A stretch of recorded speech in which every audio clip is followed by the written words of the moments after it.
Everybody, my name is Dustin Overson, and I'm here at our office renovation. We'll look forward to sharing this a little bit later of what's happening and what's going to happen and the things that we're doing. Vincent McFarley's working on this one. He's been working on a lot of projects lately. Thank you, Vincent. So what I want to talk to you today was, I have had a few military people reach out to me, and they were like, how have you made that transition? What did you do? Mindset shifts. What are you saying to yourself? Like, how did you get yourself to get from that mindset of military action and military resolve, are the fixed mindsets that we tend to have to be really successful in the military? And I would say that a lot of what's helped me is leadership. So I'm not the best real estate agent. I'm not the best flipper in Richmond. I'm not the best designer. There's a lot of things that I'm really not that good at, but I spend a lot of time on making myself better, and I spend a lot of time on developing and leading the people in an organization. So a long time ago, there was this YA sergeant first class. He was our platoon sergeant. I was stationed in Alaska, and I was a young sergeant at the time. I just got my stripes not too long ago, and I was worried about leading soldiers in combat. So I said, hey, Sergeant, how do you know that your soldiers are going to follow you in combat? You're going to ask them to do something, you're going to want it happen, you're going to want to take the risk, you're going to want to do the things. And how do you know that these guys are going to actually do what is supposed to be done when you need it done, when the things are not going well? Our real bullets are flying across you. Our lives are actually at risk. So he was really simple. He's down to earth. He's one of my favorite platoon sergeants.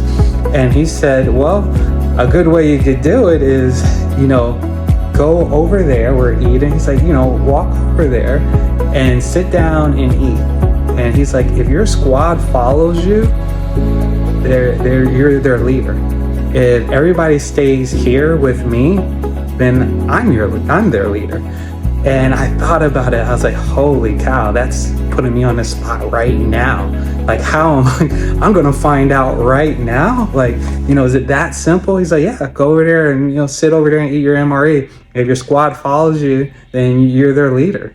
And, I sat there, and he's, sitting there with the biggest grin. He's looking at me. He knows, I'm just nervous because you don't want to find out. Like, hey, and he's just was such a great leader, So I'm already putting myself against him.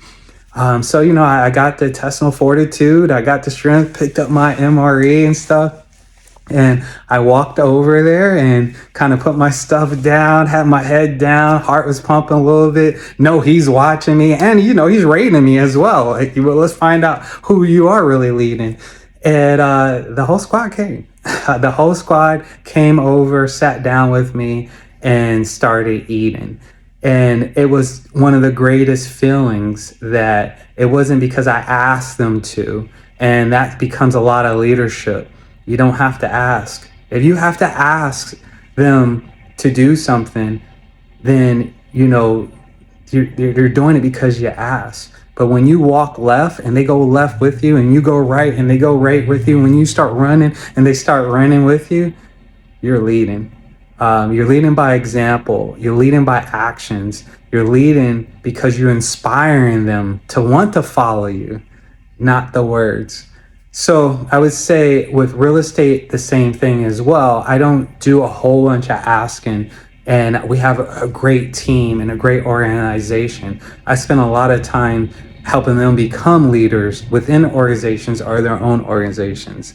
And by doing that, they see the value in me as providing purpose and direction, whether it's flipping a house, whether it's building out a structure like this, or is just putting a sell sign on a listing. It's not a whole bunch of you're going to do this or you need to do this, or long drawn out memos and all that great stuff. It is just that, hey, he is doing it by action, and he's flipping houses, and he's listing houses, and he's making phone calls. He's putting out videos. He's putting out content. He's developing organizations. He's calling me to check on me. And that is just what this type of, I would say, industry was kind of lacking. I saw a big gap in that.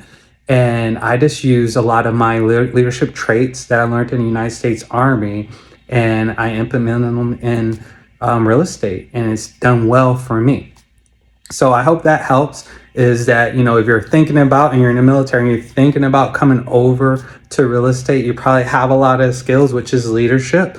You have a lot of characteristics of just getting up and making sure it's done and getting it done and making some of those hard decisions. So a lot of that stuff is already there. You're just going to have to learn the other things of sales, the paperwork, CVR, MLS, all those other great things that are out there. So I hope this message helps, and it helps motivate somebody to join real estate. And if you're interested in getting into real estate a little bit more, reach out to me, send me a message. I was getting my hair cut today, and Barbara was like, hey, my wife's interested in real estate. I was like, hey, let's sit down and talk. She just retired from the United States Army as well. Congratulations.